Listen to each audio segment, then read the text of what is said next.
Please go ahead. Yeah. Today I'm going to discuss some results about coronal heating, and I will take advantage of having Jim's talk just 1 month ago. The outline of my talk will be introduction of EUV versus radio probing of solar corona, thermal corona, magnetothermal coupling, and Gary-resonant radio emission. I will remind how we do 3D modeling with GX Simulator. I will review magnetic models and associated thermal structure. We'll introduce workflow with which to constrain parametric model of coronal heating, select active region, present modeling results, and give some conclusions. I will start from a few introductory slides. In fact, adopted from Dale's presentation, Cosport meeting, from his permission. I think that that's very telling slides, and I like to use this already well-established introduction to introduce some basic ideas, in particular about geo-resonance emission. But first of all, let me review some somewhat misleading impressions about coronal magnetic field structure. For example, when an active region visible in continuum images is seen in EUV, the coronal B appears only in discrete loops, like for example, in this slide, in this image. And from such images, one may get the impression that the magnetic field is bundled into these loops and it's absent or negligible outside or elsewhere else. And this impression is highly misleading. Then, if we draw associated field lines from the coronal magnetic model, these lines only increase such misleading impressions that we have magnetic field in some location or along some lines, and we have nothing elsewhere.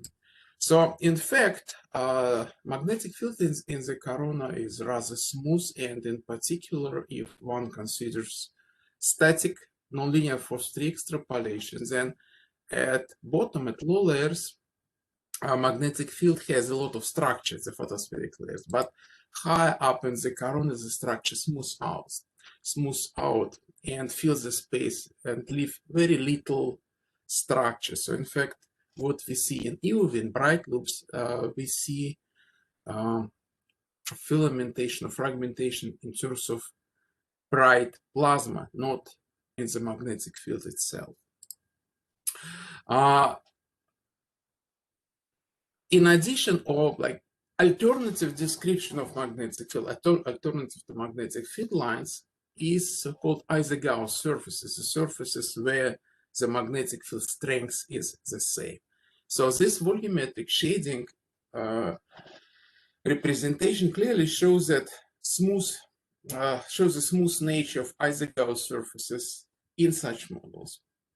And in what follows, we will focus on such Ising-Gauss surfaces to explain the nature and properties of geo-resonance radio emission. In particular, at a given magnetic field strength, B, electrons spiraling in that field produce radio emission at low harmonics of the gyro frequency, frequency equal to S times gyro frequency, where S equal 1, 2, 3, or maybe 4, 5. S is a small integer, and FB is the gyro frequency, which is just proportional to magnetic field B. And in fact, for a given field strength, emission at these few frequencies is highly efficient, but the emission is almost completely absent at other neighboring frequencies. Now back to coronal heating. Problem. I would like to remind Jim's talk, where he in particular emphasized coupling between thermal structure between coronal heating and the underlying magnetic field. And again, we know and we've see by eyes that UV emission, in particular, highly enhanced from areas around active regions where magnetic field is enhanced. Main diagnostics of the coronal thermal plasma comes from EUV or soft X-ray. And what are the main issues with those channels in terms of probing magnetothermal coupling and associated coronal heating, coronal thermal structure? In fact, neither EUV nor soft X-ray is explicitly sensitive to the magnetic field, aside from morphological loop-like structure. And also, in addition, they depend on elemental abundances. So here in this work, in this presentation, I will focus on another electromagnetic channel, radio channel, gyro resonance emission. And I will emphasize the advantages of radiodiagnostics of coronal thermal plasma. Specifically, radio emission, gyro resonance emission, is explicitly sensitive to magnetic field, in fact, to both magnetic field and thermal structure. And in addition, it does not depend on the abundances. It only depends on properties of electron components, thermal electrons in the thermal plasma. Now, in the case of thermal plasma, those thin Isinglass layers are the origin of thermal radio emission traveling outward from the corona. And by virtue of the resonance condition, we can select different Isinglass layers in observations or in the model simply by changing our observing frequency, which is shown on the running movie to the right. And here we just selected gyroharmonic S equals 3, and we scan over this Isinglass surfaces for different magnetic field values and the associated observing frequency from 3 gigahertz up to 18 gigahertz. So here you just see how these Isinglass surfaces change with magnetic field and height, or equivalent with frequency. In fact, the brightness which can be observed from the gyro layer depends on the plasma temperature at this Isinglass surface, at this layer. And this is the property of optically thick emission, when the brightness temperature of the emission is just kinetic temperature of electrons producing this radio emission. So according to this, here we paint the Isinglass surfaces with the plasma temperature, local plasma temperature, while scanning with frequency very high. And this picture is almost what we would see when observing gyro resonance emission in active regions with perfect spatial resolution. But there is one additional effect that must be taken into account, and this effect is varying opacity of the surface. And this opacity mainly varies with the direction of the magnetic field. So in fact, along the magnetic field and in some region around the magnetic field, there are so-called transparency windows or some holes in transparency. In such cases, and this movie on the left shows low harmonic layers peeking through the opacity holes. It might be hard to see at the left, but from side view you can better see those opacity holes here and here. In both cases, it's basically transparency windows along the magnetic field line, along the magnetic field vector. Polarization and the magnetic ionic mode of this emission. Not surprisingly, gyro resonance emission caused by electrons spiraling in the magnetic field naturally and more efficiently occurs in sense of circular polarization whose electric vector rotates in the same direction as the electrons. This is the extraordinary wave mode, or X mode. In addition, The electrons also emit, but with somewhat lower opacity, somewhat lower efficiency, in the opposite sense, ordinary wave mode or O mode. And here you see the movie for the O mode. And in this case, the opacity holes or transparency windows are larger than for X mode. And the smaller harmonics are easier seen through this transparency windows. Now, in observation, we have to put all this together. And in the observation, we observe either left-hand side or right-hand side wave modes, which can be either X or O mode. And to make this some final movies of GR resonance emission in RCP and LCP, we just select either X mode or O mode part of the movie, depending on the local line of sight magnetic field sign towards us or from us. And this assumes also that there are no polarization reversal along the line of sight. So this is basic ideas and basic properties of the GR resonance emission. And now okay.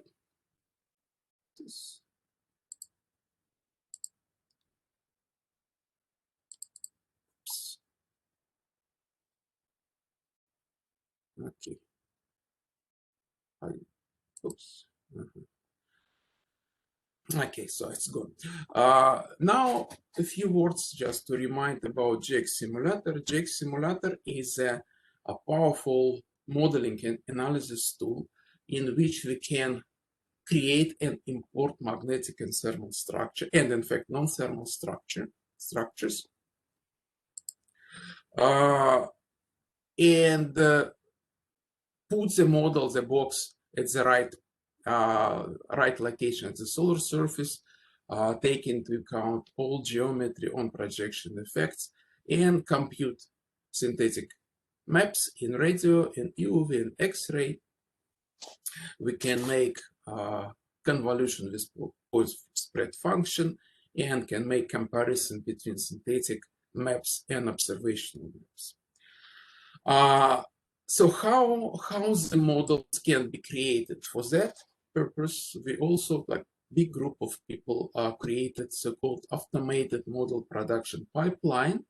And this is combination of codes that permit the user to select time, position, spatial resolution of the model, then to download the relevant SDO maps automatically, then create a skeleton empty box structure containing all needed information, geometrical information, make all needed coordinate transformations to create bottom map of the vector magnetic field, produce initial potential field extrapolation, then generate nonlinear force-free extrapolation, then reprocess the volume such as the volume, otherwise empty magnetic volume, would be filled with thermal structure in the corona, and also permits to add at the bottom of the data cube non-LTE density temperature distribution models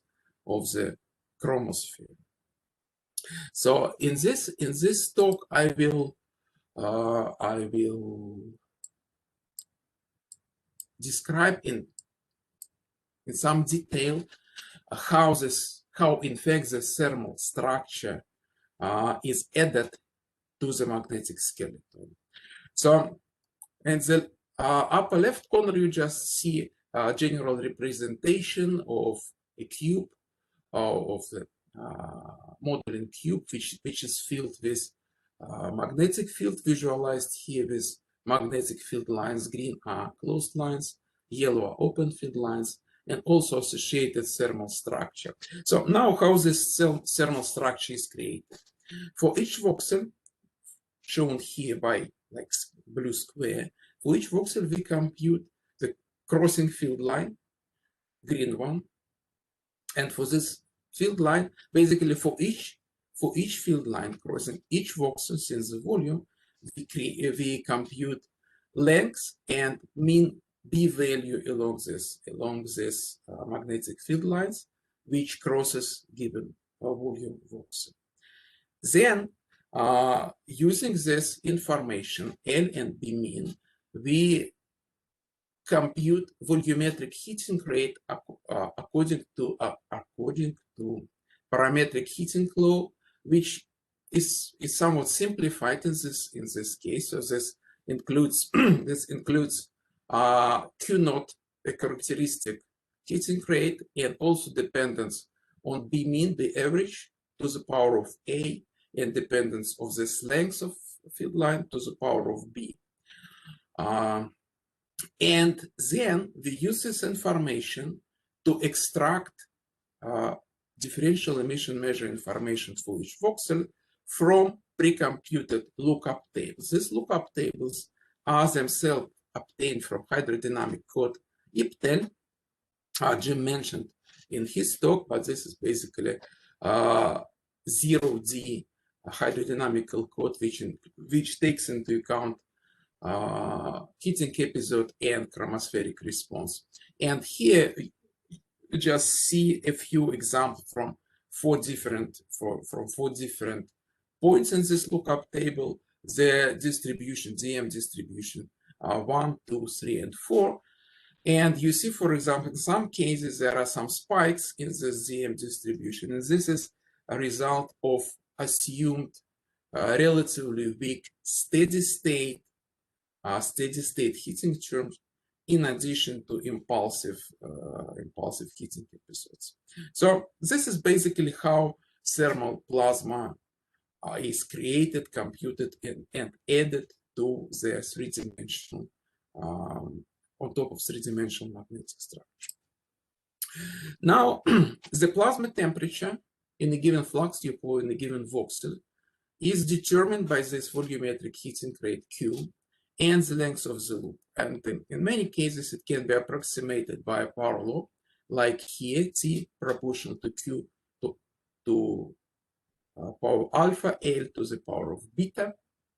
Then Q here, again, as I already adopted, this power law function of B mean and L to the power A and B. And if you plug in this Q in this equation, you will have, again, simple equations that temperature, like typical temperature of a voxel, is proportional to the magnetic field to some power times length of this associated to the other power. What is important and what is interesting, all these indices, alpha and beta, for example, are different depending on the heating model scenario.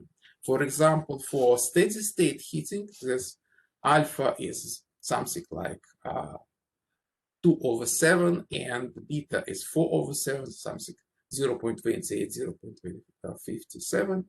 For the impulsive lookup table, default impulsive lookup table included in GX simulator distribution, alpha and beta are different.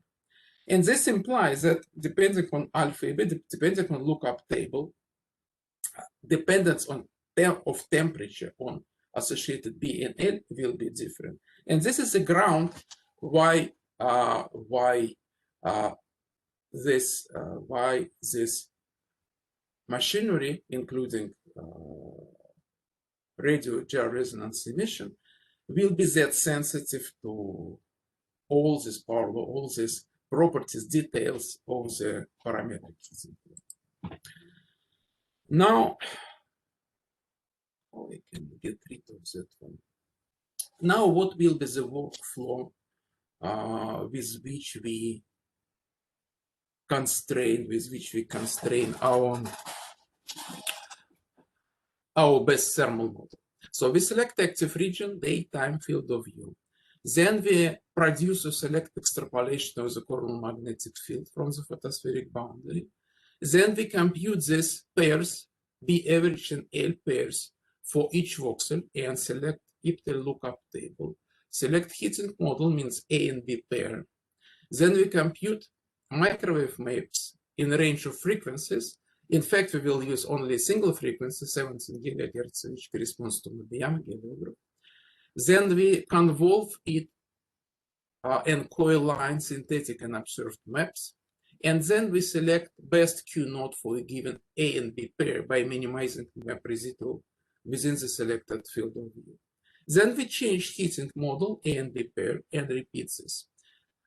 When this has been done for like representative set of pairs, we move further, we select the best heating model for a given IPTEL lookup table, and at this point we can change the IPTEL lookup table and repeat our fine-tuning. Once this is done, we can we can change magnetic model. For example, we can select potential extrapolation or a few different flavors of nonlinear force-free extrapolation.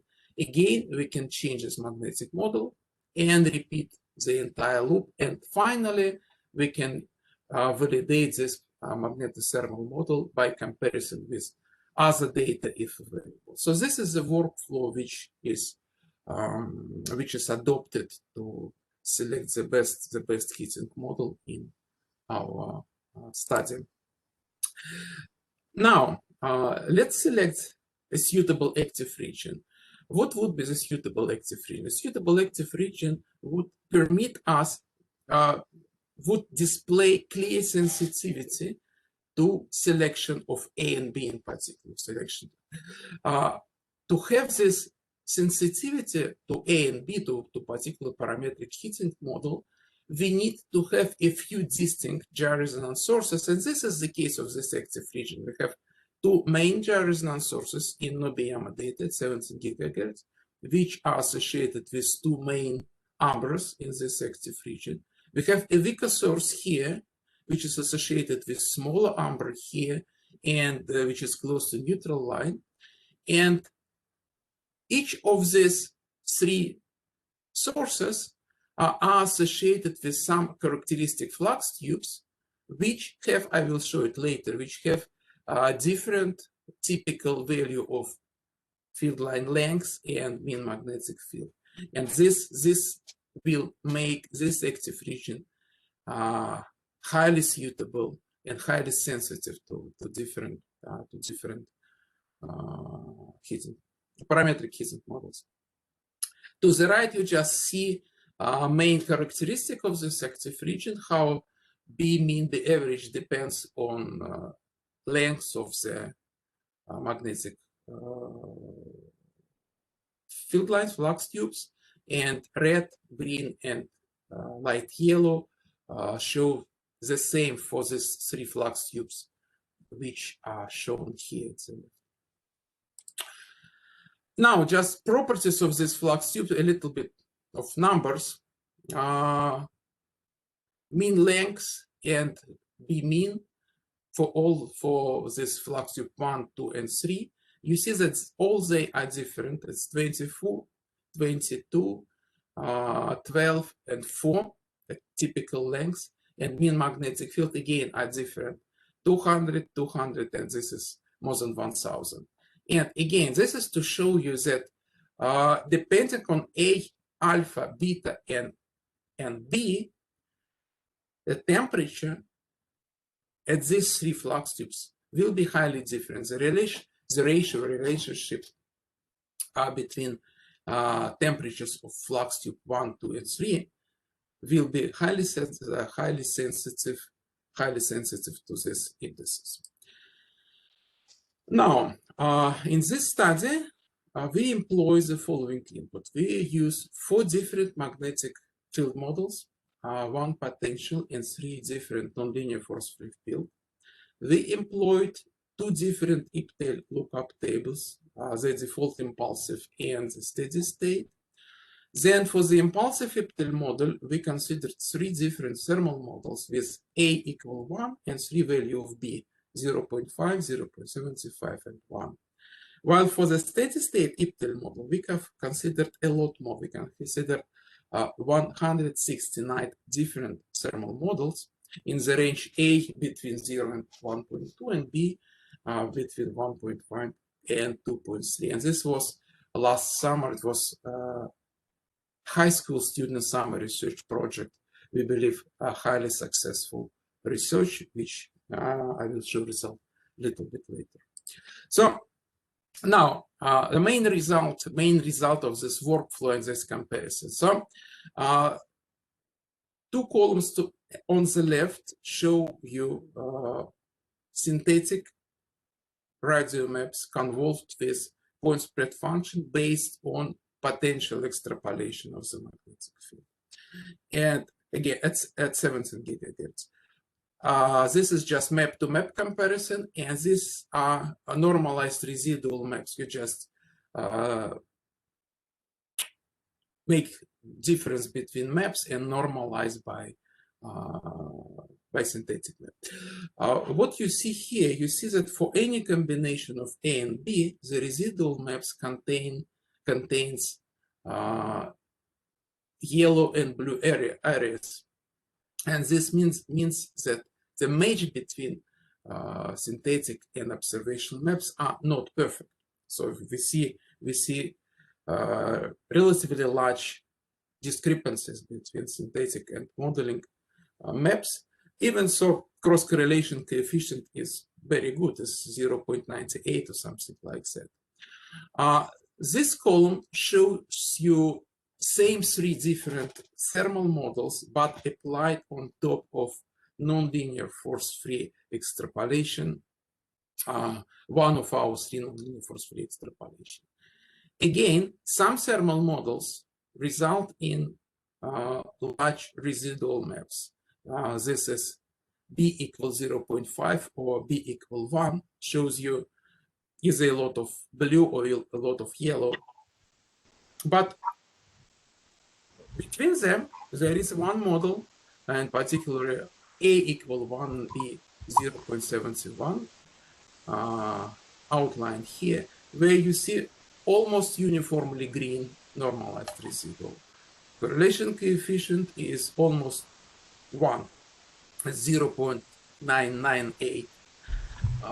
The variance, which is characteristic of this normalized residual, is again very, very small, 0.006.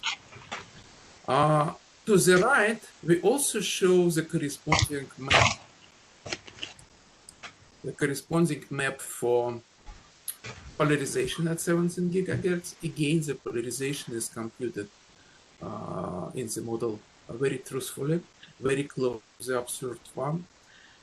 And the final one is same comparison between synthetic and observational map at a lower frequency, 5.7 gigahertz from SSRT, Siberian Radio Telescope.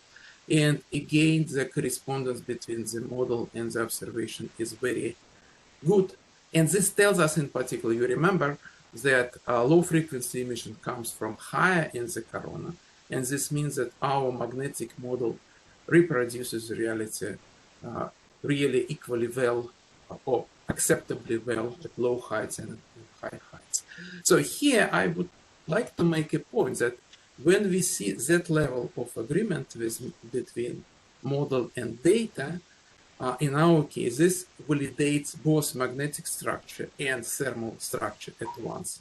Because, for example, if magnetic structure is not perfect on the left, in case of potential extrapolation, then no thermal structure is capable to end up in this uniform residual, in uniformly green residual. So both correct magnetic structure and thermal structure are needed to get that level of agreement between the model and observations. So here I won't stay long on this table, but I just meant to show some metrics and just give definitions of this metrics of success. And here again, I outline the case when with the model, magnetic and thermal model, which gives the absolute best metrics of agreement between the model and the data. So this was about observational synthetic maps, but what is the thermal structure, 3D thermal structure behind that? And this movie just shows you how the thermal structure changes with height in the model. And this one, this shows you temperature structure, this one density, electron density. This panel shows you electron pressure, and the last one shows the associated magnetic pressure. And of course, not surprisingly, magnetic pressure dominates here. And on top of that, thermal structure shows, in fact, a lot of complexity. Even so, the parametric heating model included only 3 free parameters. There's Q naught, A, and B. And with these 3 free parameters, we are able to generate a reasonably complex, realistic thermal structure and also obtain really almost perfect match between synthetic maps and observation maps. So now let me briefly review the steady state case. In the steady state case, again, here I demonstrate two sets of map. The top row shows you the best case. This is the best IPTEL steady state thermal model with metrics of success comparable with those of IPTEL impulsive model. Maybe just residual square or sigma square is a little bit larger than for impulsive case, but still very, very close. And bottom row show you, again, same magnetic model, but somewhat different thermal model with A 0.8 and B 2.1 versus 0.6 and 1.7. And you see the huge difference between residual maps or chi-square maps in these two cases, two different thermal models. What this tells us, this shows an extreme sensitivity of gyro resonance radio emission to the thermal models, to details of the thermal model. So the difference between A here and here, it's 0.6, 0.8, in terms of B, 1.7 or 2.1. Not too much different from the first glance, but the results in terms of comparison are very, very, very different. And now let me show the entire matrix of this 139 steady state thermal models at 13 by 13 matrix. And you see that there are the entire area or line along which the models are comparably good. And in this case, the regression between B and A, something like B equal 2.2 minus 0.99 times A. So more or less any solution along this line are comparably good to each other. And this shows just some degeneracy between different models. And this is simply because statistically the mean magnetic field is getting larger for shorter loops, and this is the ground behind this degeneracy between dependence on L and on B average. So my conclusions are, first, the microwave gyro resonance emission is extraordinarily sensitive to details of the coronal heating. In case of impulsive heating, the best parametric heating model is A equal 1 and B equal 0.71. But in case of steady state heating, the best parametric heating model is much different, with A 0.6, B 1.7, and with the degeneracy described by the regression model, B equal 2.2 minus 0.9 times A. So this tells us that gyro resonance process is sensitive to both adopted scenario of impulsive heat, impulsive or steady, how exactly this lookup table is built, what other model of nanoflares has been adopted, and also on this parametric heating law itself, A and B indices. Then I would like to emphasize that a relatively simple scaling containing only three free parameters, A, B, and Q naught, is capable of very closely reproducing the kernel thermal structure, at least of this given instance of the active region. And finally, I would like to emphasize EOFSA and other multi-frequency instruments.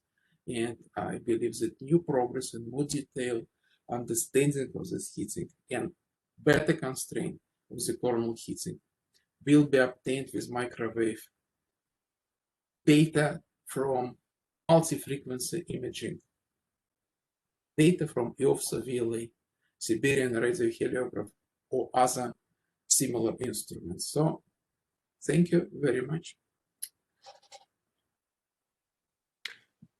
Thank you, Gregory, for this very clear and very interesting talk.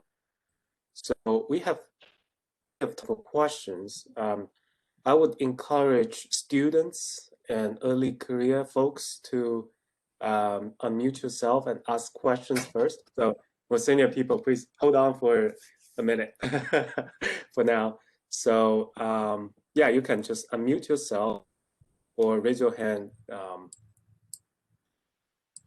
at this point. Hi, Gregory. Very interesting talk. So I want to make sure I understand. This A and B and Q, is it specific to very specific active region or events, or there can be some generality of these parameters we pick? Yeah, this is I think this is a key question.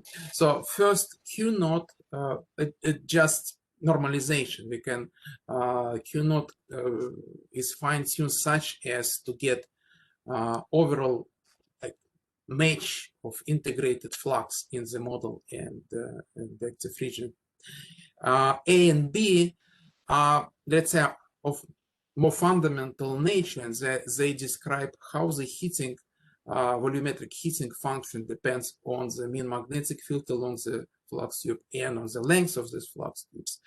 Our initial test showed that for different instances of the same active region, the optimal A and B value are not the same. So I do not have the ultimate answer what exactly controls what are the ranges of them, but it seems that they are not unique for different instances. And in particular, in the paper Ugarte Urra and others, they analyzed EUV data and concluded that best values A equals 0.3 and B equals 0.2.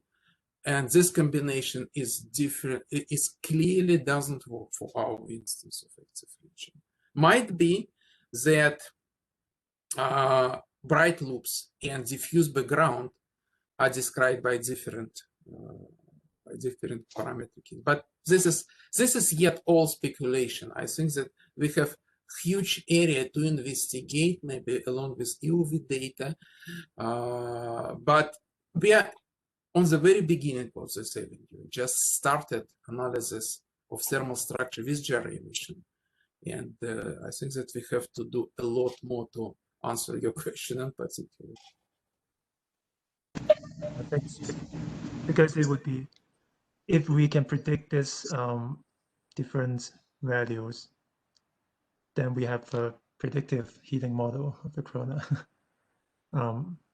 But another thing is that, is there anything we can tell from this study of what's the underlying heating mechanism here?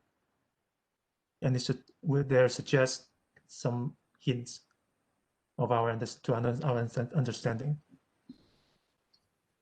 Yeah, that's also a key question, and we looked at that. In particular, there is a seminal paper by Mandrini et al. 2000, where quite a few different heating models have been reviewed, and scalings in terms of dependence of power law dependencies on B and L have been given. And I would like to emphasize that our best scaling A equal 1 and B equal 0.75 is not there. There is no single model which would match or agree with these values.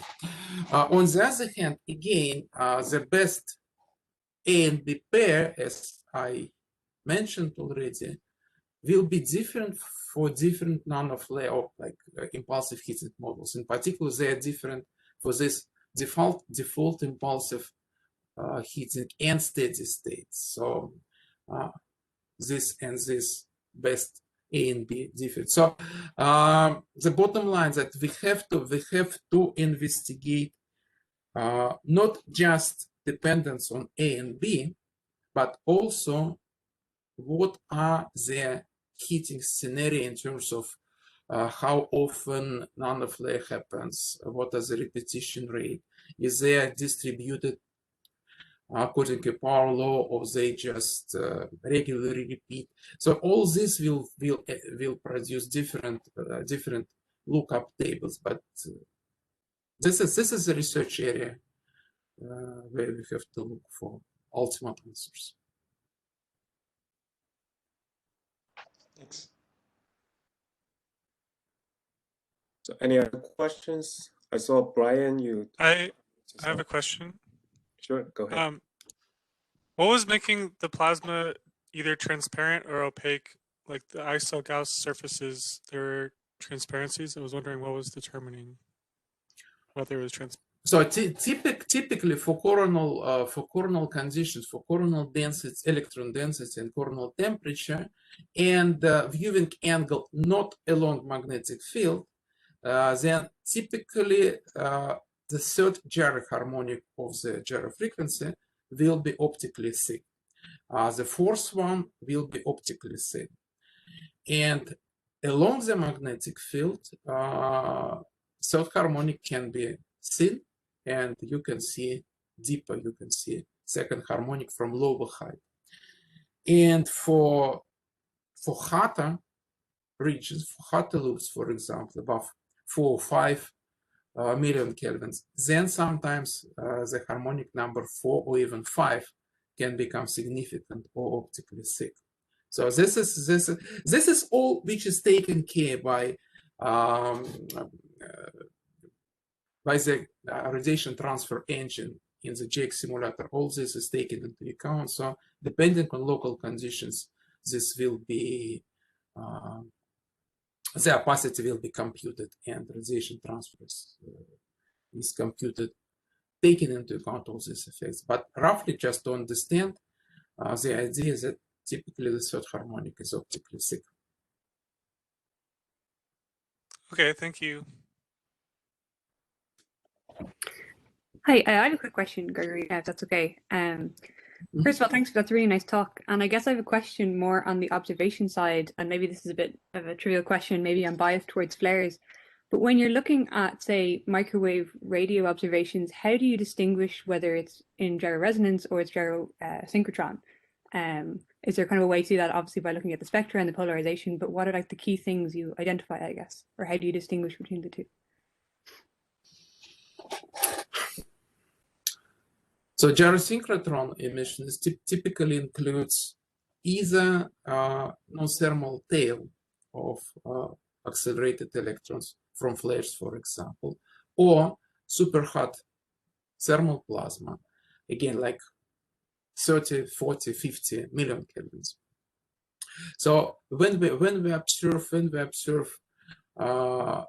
emission with typical coronal temperatures, like 1 million or a few million kelvins, this is most likely thermal gyro resonant mechanism. And then we double check, we close the loop by developing a model and generating these synthetic maps, which assume gyro resonance emission and make comparison with observations, including this point spread function and other details. And when we get matched, then we can conclude that our assumption was correct. Okay, thank you. I think you also pick a time that is not flaring, so that also helps, right? Yeah, of course, we are taking care of selection times, but even so, my understanding of the question, even so, I picked non-flaring time. How can I be sure that this is still thermal, that there are no non-thermal component or other complications? Of course, in terms of in case of Nobuyama, we looked in cross correlation plots, so we removed some time periods when we have variations in this cross correlation plots, etc. So, of course, we selected non-flaring time, but even for non-flaring time, we have to validate this. Can I make a comment that those two regimes, gyroresonance and gyrosynchrotron, are just names for two extremes, but there's always an overlap, right? So you can imagine that that slight non-thermal behavior in the particles will essentially make the gyroresonance extend to higher harmonics. So you go from this S equals 3, which is the normal one for coronal thermal conditions. You might get S equals 4, S equals 5. And then as the particle energies go up or the particles become more numerous, then those higher harmonics can just keep extending into the gyrosynchrotron regime. Okay, thanks. Yeah, for that case, Dale, in particular, we developed somewhat hybrid theory for gyroresonance emission from kappa distribution. So we also can consider these transitional regimes for various kappa distribution indices, if needed. I would like to open up the question for everyone. Thank you, everyone, for the patience to give the opportunities to students and early career scientists first. Okay, everyone, please, if you have a question, unmute yourself.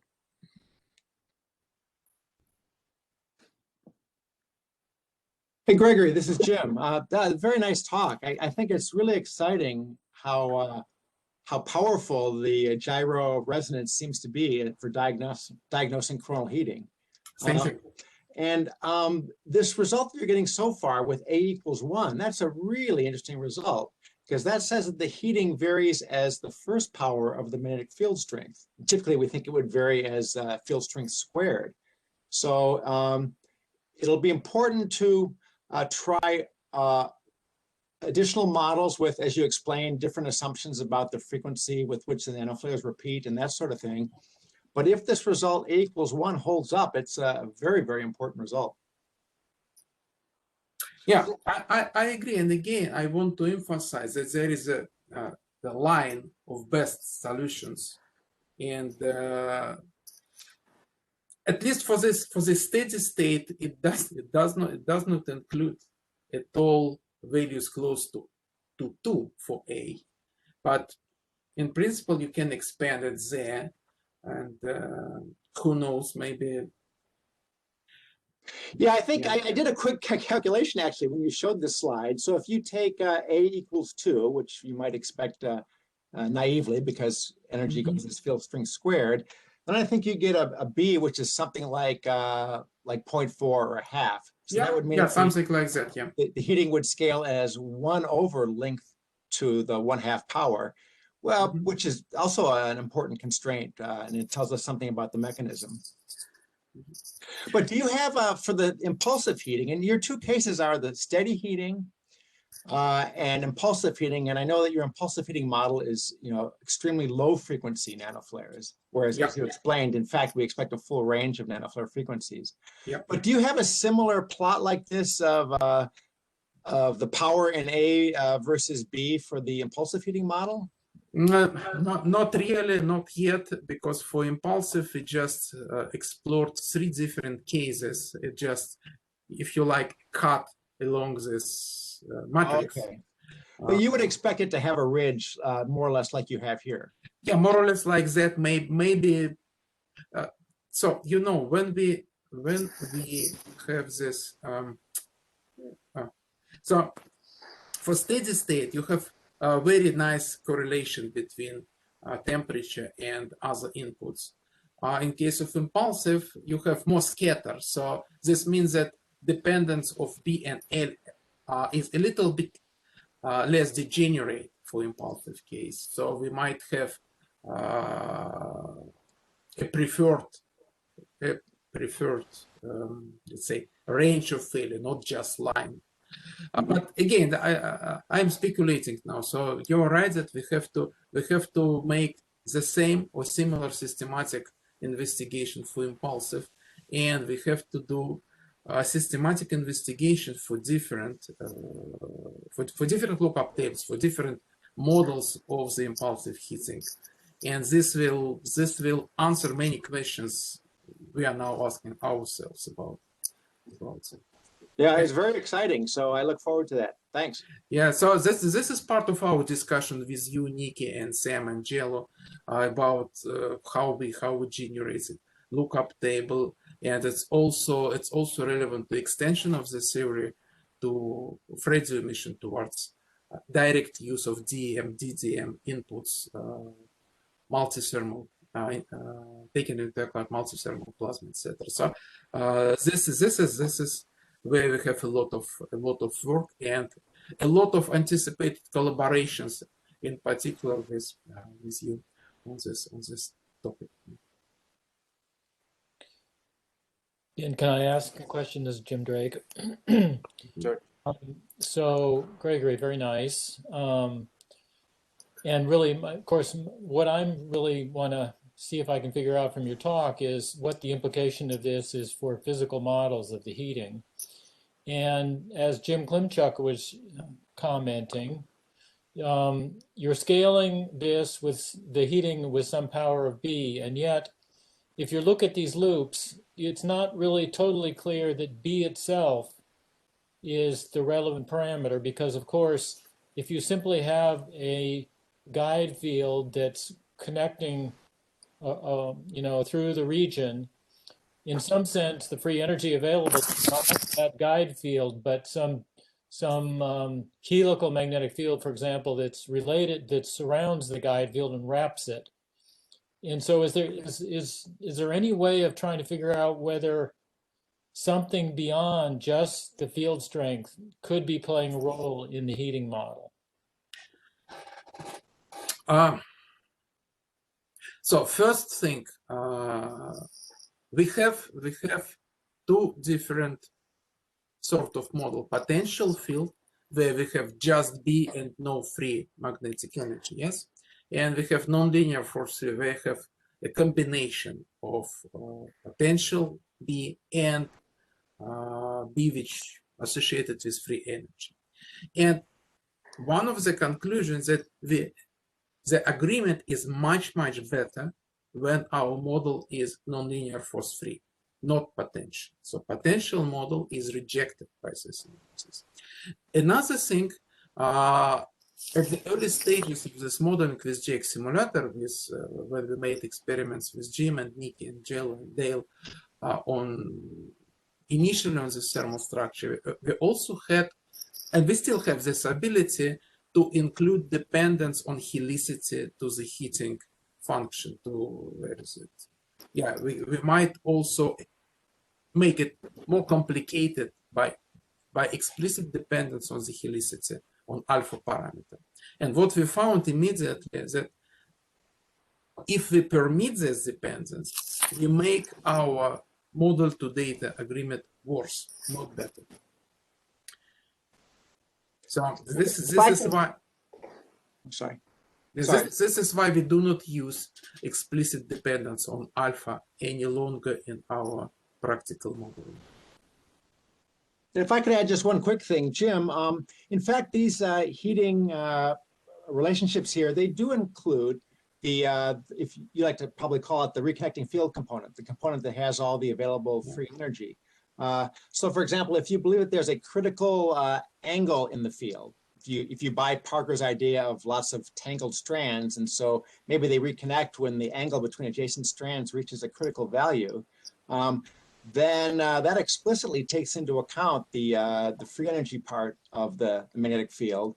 But in the scaling relationships, because there's a fixed angle between the reconnecting component and the guide field component, the reconnecting component is essentially expressed in terms of the guide field component. So that's why the expression involves the total field. But what you're talking about, the physics of what you're talking about is part of these various relationships. Yeah. So that relationship then presumes that there's some given angle of relevance, and in that context, then that scaling with B is the available free energy component. Right. So for that model, it would be B squared over L. I think if you believe there's a critical twist in the field, maybe before it goes kink unstable or something, then as I recall, it's B squared over L squared. But those things are in there. Thank you. So I have a question, if Ben, if it's my turn. Yeah, Hugh. Yeah, this is Hugh. So I have a very, first of all, congratulations on getting such a fine modeling going. Whether the model is right or wrong, getting all the software put together so that you get such a good correlation is just an amazing achievement. It's just, so I'm really Thanks, Hugh. Yeah. really appreciating it. However, at the very basic level, it seems to me that the B and L scaling is just incorrect.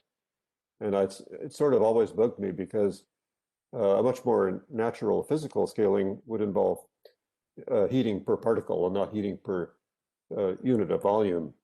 And so the grumble is that if you look at the images, you see adjacent field lines or flux tubes surrounded by adjacent field lines that have the same L and the same B, but they have very different plasma properties.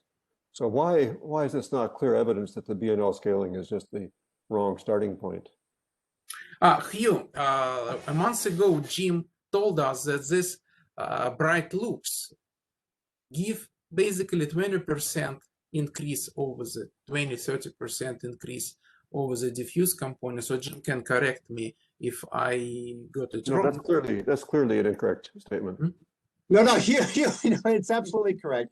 I guarantee you that if you look at the EUV, without any question, and I've done this and other people have, the things that you see in an image that look like the bright loops, they are just small enhancements over the diffuse background. Like Gregory said, 10, 20% enhancements. Yeah, you've got EUV eyes, but I've got X-ray eyes, and I'm looking at the X-rays, and I'm seeing that there's a tremendous contrast. Well, okay, but the EUV can cover plasma ranging from 1,000,000 degrees or less up to many millions. But the X-rays show you the heating because they're the hot elements. So I think it's much more natural to look at the soft X-ray images and not the EUV images from this point of view. But Hugh, let me make a point that what we are doing here, we are comparing maps from diffuse component, not from selectively heated or bright loops here, with moderate resolution Nobiyama data. So Nobiyama data has like size of the beam around 10 arc seconds, yeah, and it's absolutely reasonable to make comparison between that level of averaging in observation and diffuse component in the model. So this is true that we ignore, and this model ignores those bright loops explicitly. But what we are doing, we are creating diffuse thermal structure which is consistent with observations. And why this scaling is reasonable is that if we just follow general understanding that magnetic energy dominates in the corona, then properties of magnetic skeleton must determine mean time average properties of the plasma. That's just basic conclusion, basic result of magnetic field dominated plasma. So this is why I think the scaling is reasonable. So, but if you did start from scratch again and drop the BNL scaling and put in two other variables that you have an A and B power law parameterization for, and got different answers, got more answers that were less ambiguous than what you have now, would that not be evidence that, or alternatively, I think one of the students brought this up. If you found from your simulations in the current BNL scaling that there was a tendency for parameters, specific parameters to come up like A, B, or Q naught, that would be evidence too. But if they don't come up, then that's evidence probably that the parameter choice is incorrect. Yeah, Hugh, you're right. Other variables absolutely should be considered, and some of these heating scaling laws involve things like the density, the wave model. So for sure, those should be investigated. But there are already plenty of variables. I mean, there's 3 parameters that is fit the New York skyline with those 3 parameters. So Hugh, this is adding more let parameters is put not Hugh. necessary. These are 3 parameters for the entire volume. It's not 3 parameters per voxel. That's 3 parameters per entire. Agree.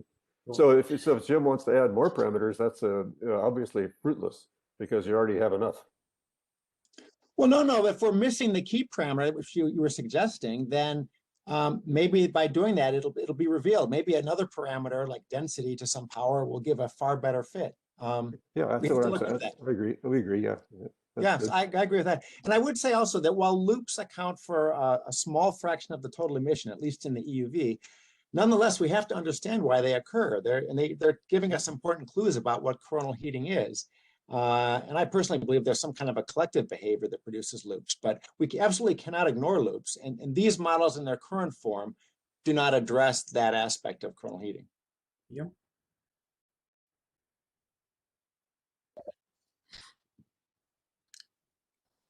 Okay, I think this is about time for us to end this very, interesting discussion. And thank Gregory again for his. And I believe the next talk will be in 4 weeks, right, Gregory? Yeah, at Spiro. Spiro will give a talk. 4 weeks, I think. Okay, let's thank Gregory again.